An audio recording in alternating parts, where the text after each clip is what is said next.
तो हमारा सवाल नंबर 1 है कि हाल ही में किस राज्य ने राज्य के बाहर से आने वाले वाहनों पर ग्रीन टैक्स लगाना शुरू किया है? तो इसका आंसर हो जाएगा ऑप्शन नंबर डी। चलते हैं अगले सवाल के ऊपर। पहली बार भारत सरकार ने वर्ष 2026 में गणतंत्र दिवस समारोह में मुख्य अतिथि के रूप में किस अंतर्राष्ट्रीय संगठन के 2 शीर्ष नेताओं को आमंत्रित किया था? तो इसका आंसर हो जाएगा यूरोपियन यूनियन। चलते हैं अगले सवाल के ऊपर। ऑप्शन नंबर 3 क्या कहता है? तो ये कहता है कि छठा भारत वियतनाम अभ्यास विनबैक्स कहाँ आयोजित हुआ था? तो इसका आंसर हो जाएगा हनोई। कहाँ आयोजित हुआ था? हनोई। अगला सवाल है कि किस सुपर स्टार को उनकी शानदार सिनेमाई यात्रा के 50 वर्ष पूरे होने के उपलक्ष्य में 56वें भारतीय राष्ट्रीय फिल्म महोत्सव यानी IFFI 2025 से सम्मानित किया गया? तो इसका आंसर हो जाएगा रजनीकांत। क्या आंसर हो जाएगा? रजनीकांत। चलते हैं अगले सवाल के ऊपर। अगला सवाल है कि गोवा में आयोजित 56वें भारतीय अंतर्राष्ट्रीय फिल्म महोत्सव IFFI 2025 में कंट्री फोकस देश कौन सा था? तो ये था जापान। कौन सा देश था? जापान। चलते हैं अगले सवाल के ऊपर। अगला सवाल है कि हाल ही में किन 2 देशों के बीच द्विवार्षिक वायु अभ्यास गरुड़, तो गरुड़ जो होता है वो भारत और फ्रांस के बीच होता है। अगले सवाल के ऊपर चलते हैं कि भारत के 53वें मुख्य न्यायाधीश चीफ जस्टिस ऑफ इंडिया के पदभार किसने ग्रहण किया है? तो ये हो जाएंगे जस्टिस सूर्यकांत शर्मा और 52वें नंबर के थे BR गवई, याद रखना है। चलते हैं अगले सवाल के ऊपर। हमारा अगला 8 नंबर का सवाल है कि भारत और श्रीलंका के बीच 11वां संयुक्त सैन्य अभ्यास मित्र शक्ति ये कहाँ हुआ था? तो ये हुआ था बेलगावी, कर्नाटक के अंदर। अगला सवाल है कि हाल ही में G20 सम्मेलन जो हुआ था 2025 में ये कहाँ आयोजित हुआ था? तो ये अफ्रीका के अंदर यानी साउथ अफ्रीका के अंदर हुआ था, जोहान्सबर्ग में। अगला सवाल है कि ब्राज़ील के बेलेम में आयोजित संयुक्त राष्ट्र जलवायु परिवर्तन सम्मेलन COP30 की थीम क्या थी? तो ये हो जाएगा ऑप्शन सी, कार्यान्वयन, समावेशन और नवाचार। चलते हैं अगले सवाल के ऊपर। 11 नंबर का सवाल कहता है कि किस भारतीय नौसेना पोत INS ने गुआम, अमेरिका में आयोजित वार्षिक सैन्य अभ्यास मालाबार 2025 में भाग लिया था? तो इसका जो आंसर है वो है ऑप्शन नंबर डी, INS सहादरी। अगला है बिहार विधानसभा चुनाव परिणाम में जो राष्ट्रीय जनतांत्रिक गठबंधन यानी NDA गठबंधन जो बीजेपी की गठबंधन थी, उसमें 243 सीटों में से उसने कितने सीटों पर जीत हासिल की है? तो इसका आंसर हो जाएगा ऑप्शन नंबर डी, 202 सीटों पर। चलते हैं अगले सवाल के ऊपर। तो उड़ीसा के किन 2 समुद्र तटों को वर्ष 2026 के लिए प्रतिष्ठित ब्लू फ्लैग प्रमाण मिला है? तो ये इंपॉर्टेंट सवाल है, तो किसको मिला है? तो 13 का जो है ऑप्शन नंबर बी हो जाएगा। क्या हो जाएगा? सोनापुर और पुरी। अगले सवाल के ऊपर चलते हैं। 14 नंबर सवाल क्या कहता है? 14 नंबर सवाल कहता है कि सर्वोच्च न्यायालय ने किस राज्य में स्थित सारंडा वन क्षेत्र को वन्य जीव अभयारण्य के रूप में अधिसूचित करने का निर्देश दिया है? तो इसका जो आंसर है 14 नंबर का जो आंसर है वो हो जाएगा ऑप्शन नंबर ए, झारखंड को। किसको? झारखंड को। चलते हैं अगले सवाल के ऊपर। अगला सवाल कहता है कि किस राज्य के 2 पारंपरिक वाद्य यंत्रों तुंगबुक और पुमटोंग पुलित को भौगोलिक संकेत यानी GI टैग प्रदान किया गया है? तो 15वें नंबर का आंसर हो जाएगा ऑप्शन नंबर सी, याद रखना है सिक्किम का। कौन सा है? तो ये इंपॉर्टेंट है, तुंगबुक और पुमटोंग पुलित को। अगला है कि पूर्वी लद्दाख में चीन की सीमा के पास स्थित किस एयरबेस को भारत ने फिर से शुरू किया है? तो इसका आंसर हो जाएगा 16वें का आंसर है ऑप्शन नंबर बी। क्या हो जाएगा? न्योमा। तो याद रखना इंपॉर्टेंट सवाल है। अगला है कि किस भारतीय प्रौद्योगिकी संस्थान यानी IIT ने देश का पहला स्वदेशी क्वांटम डायमंड माइक्रोस्कोप लॉन्च किया है? तो इसका आंसर हो जाएगा option number A, IIT Bombay ने लॉन्च किया है। अगला 18 नंबर पे चलते हैं। 28 नंबर का सवाल है संशोधित भारत नेट योजना। क्या सवाल है? संशोधित भारत नेट योजना को पूरे राज्य में लागू करने वाला देश का पहला राज्य कौन बना है? तो 18वें नंबर का आंसर हो जाएगा ऑप्शन नंबर ए, पंजाब। अगला है कि किस पार्श्व गायिका को 3800 से अधिक वंचित बच्चों की हृदय शल्य चिकित्सा में सहयोग के लिए गिनीज वर्ल्ड रिकॉर्ड 2025 के द्वारा सम्मानित किया गया है? तो इसका आंसर हो जाएगा ऑप्शन नंबर 19 का हो जाएगा ऑप्शन नंबर सी, पलक मुछाल को। चलते हैं अगले सवाल के ऊपर। 20वें नंबर का सवाल है पर्यावरण थिंक टैंक जर्मन वॉच द्वारा जारी वैश्विक जलवायु जोखिम सूचांक में भारत का स्थान कौन सा रहा है? तो 20 का आंसर हो जाएगा ऑप्शन नंबर बी, 15वां स्थान रहा है। अगला सवाल है कि छठे राष्ट्रीय जल पुरस्कार में बेहतर जल प्रबंधन और जल संरक्षण के लिए किस राज्य को देश का सर्वश्रेष्ठ राज्य चुना गया है? तो 21 नंबर का आंसर हो जाएगा ऑप्शन नंबर सी, महाराष्ट्र को चुना गया है। चलते हैं अगले सवाल के ऊपर। अगला हमारा सवाल है 22 नंबर कि हाल ही में भारतीय सशस्त्र बलों ने देश के सबसे बड़े त्रिसेना अभ्यास ऑपरेशन त्रिशूल का सफल आयोजन किस स्थान पर किया है? तो 22 का आंसर हो जाएगा ऑप्शन नंबर बी, थार रेगिस्तान, राजस्थान के अंदर। अगला है कि हंगरी मूल के ब्रिटिश लेखक डेविड जो है एस जेले को किस उपन्यास के लिए 2025 में बुकर पुरस्कार मिला है? तो इंपॉर्टेंट ही इनका नाम है कि इनको 2025 में जो है क्या मिला है, बुकर पुरस्कार मिला है। तो इनको जो मिला है 23 का जो है ऑप्शन हो जाएगा डी, फ्लेश के लिए मिला है। क्या हो जाएगा, डी, फ्लेश के लिए मिला है। अगला सवाल है 24 नंबर कि हाल ही में प्रधानमंत्री नरेंद्र मोदी ने किस देश में जो है पुनात सांगछू 2 पन बिजली परियोजना का उद्घाटन किया है, मतलब किए हैं। तो क्या हो जाएगा 24 नंबर का ऑप्शन नंबर सी हो जाएगा, भूटान में।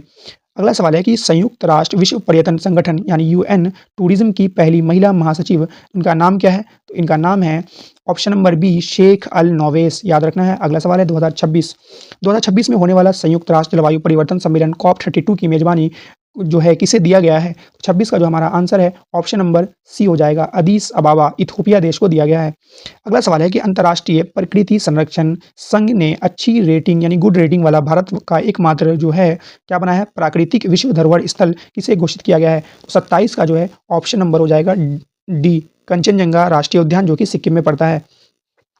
अगला है कि किस भारतीय अर्धसैनिक बल CAPF ने महिला कर्मियों वाली ड्रोन संचालन इकाई दुर्गा ड्रोन स्क्वाड्रन का अनावरण किया है? तो 28 का ऑप्शन नंबर ए हो जाएगा, BSF ने किया है।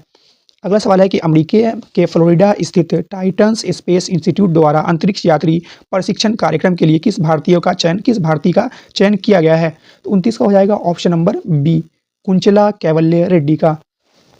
चलते हैं अगले सवाल के ऊपर। हाल ही में प्रधानमंत्री नरेंद्र मोदी ने वाराणसी से 4 नई वंदे भारत ट्रेनों की शुरुआत की। इसके साथ ही पूरे देश में संचालित वंदे भारत सेवाओं की कुल संख्या अब कितनी हो गई है? तो वर्तमान में भारत में जो वंदे भारत जो ट्रेन है उसकी टोटल संख्या जो हो गई है वो हो गई है 164, यानी ऑप्शन नंबर सी हो जाएगा। चलते हैं अगले सवाल के ऊपर। हाल ही में भारतीय मुख्य धारा की टीम में जगह बनाने वाली पहली दिव्यांग तीर अंदाज कौन बनी है? तो भारतीय मुख्य धारा की टीम में जगह बनाने वाली कौन बनी है? ये दिव्यांग है, याद रखना है। 31 का ऑप्शन हो जाएगा बी, शीतल देवी। चलते हैं अगले सवाल के ऊपर। कॉलिंग्स डिक्शनरी ने किस शब्द को वर्ष 2025 का वर्ड ऑफ द ईयर घोषित किया है? इंपॉर्टेंट सवाल है कि 2025 का वर्ड ऑफ द ईयर क्या है? तो 32 का आंसर नंबर हो जाएगा सी, वाइब कोडिंग। अगला सवाल है कि भारतीय नौसेना का पहला बड़ा सर्वेक्षण पोत कौन सा है जिसे हाल ही में कोच्चि स्थित नौसेना बेस पर कमीशन किया गया था? तो 33 का ऑप्शन हो जाएगा आंसर नंबर सी, INS इच्छक। चलते हैं अगले सवाल के ऊपर। अगला सवाल है कि उर्वरक निर्माता पारादीप फॉस्फेट्स लिमिटेड PPL ने अपना ब्रांड एम्बेसडर किसे नियुक्त किया गया है? तो 34 का हो जाएगा option number B, Rahul Dravid को। अगला सवाल है कि हाल ही में न्यूयॉर्क के भारतीय मूल के पहले मुस्लिम मेयर कौन बने हैं? तो ये बहुत फेमस थे, जोहरान ममदानी। चलते हैं अगले सवाल के ऊपर।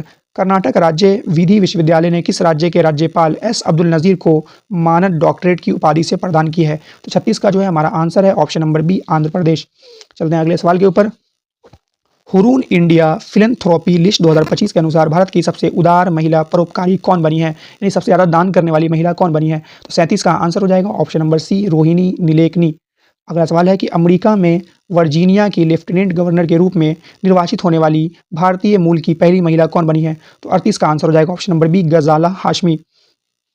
हमारा अगला सवाल है कि हाल ही में प्रधानमंत्री मोदी ने किस नाम से ल्यूकेमिया और लिम्फोमा के लिए भारत की पहली घरेलू CAR-T सेल थेरेपी का शुभारंभ किया है? तो 39 का ऑप्शन नंबर हो जाएगा सी, नेक्सकार 19।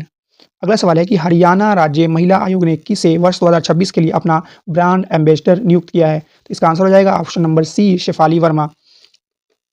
अगले सवाल के ऊपर चलते हैं। अगला सवाल है कि किस आध्यात्मिक गुरु को शांति सुरक्षा में उत्कृष्ट योगदान के लिए 2025 का world leader for peace and security awards दिया गया है? तो 41 का हो जाएगा option number C, Shri Ravishankar को। अगला है कि $100 बिलियन के बाजार पूंजीकरण का आंकड़ा पार करने वाली छठी भारतीय कंपनी और पहला भारतीय बैंक कौन सा है? तो 42 का आंसर है option number C, SBI, state bank of India. अगला है कौन सा देश धूम्रपान पर प्रतिबंध लगाने वाला दुनिया का पहला देश बन गया है? तो 43 ऑप्शन नंबर सी हो जाएगा, मालदीव। अगला है कि मेज़बान भारत ने किस देश को 52 रन से हराकर पहली बार महिला वनडे वर्ल्ड कप 2025 का खिताब जीता है? तो 44 का ऑप्शन नंबर सी हो जाएगा, दक्षिण अफ्रीका। अगला है कि हाल ही में इसरो ने किस नाम से श्रीहरिकोटा से LV-M3 M5 रॉकेट बाहुबली के जरिए देश के सबसे भारी 4400 किलोग्राम संचार उपग्रह को प्रक्षेपित किया है? तो इसका आंसर हो जाएगा ऑप्शन नंबर बी, CMS-03। 45 का क्या हो जाएगा, CMS-03। 46 नंबर, भारत का पहला अत्यधिक गरीबी मुक्त राज्य किसे घोषित किया गया है? तो 46 का ऑप्शन हो जाएगा ऑप्शन नंबर बी, केरल को। हाल ही में प्रधानमंत्री नरेंद्र मोदी ने भारत के पहले डिजिटल जनजातीय स्वतंत्रता सेनानी संग्रहालय का उद्घाटन किया है। ये कहाँ है, किस डिस्ट्रिक्ट में किया है? तो 47 नंबर का आंसर हो जाएगा ऑप्शन नंबर सी, अटल नगर, नवा रायपुर, मध्य प्रदेश के अंदर, जयपुर के राजस्थान के अंदर। अगला सवाल है कि यूनेस्को ने किस भारतीय शहर को पाक कला का रचनात्मक शहरों की सूची में शामिल किया है? तो 48 नंबर का आंसर है ऑप्शन नंबर बी, लखनऊ।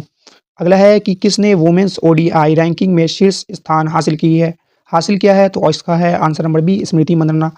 अगला है किसे भारत के सर्वोच्च वैज्ञानिक सम्मान विज्ञान रत्न पुरस्कार से सम्मानित किया गया है? तो 50 नंबर का है option number D, Jayant Vishnu Narlikar को।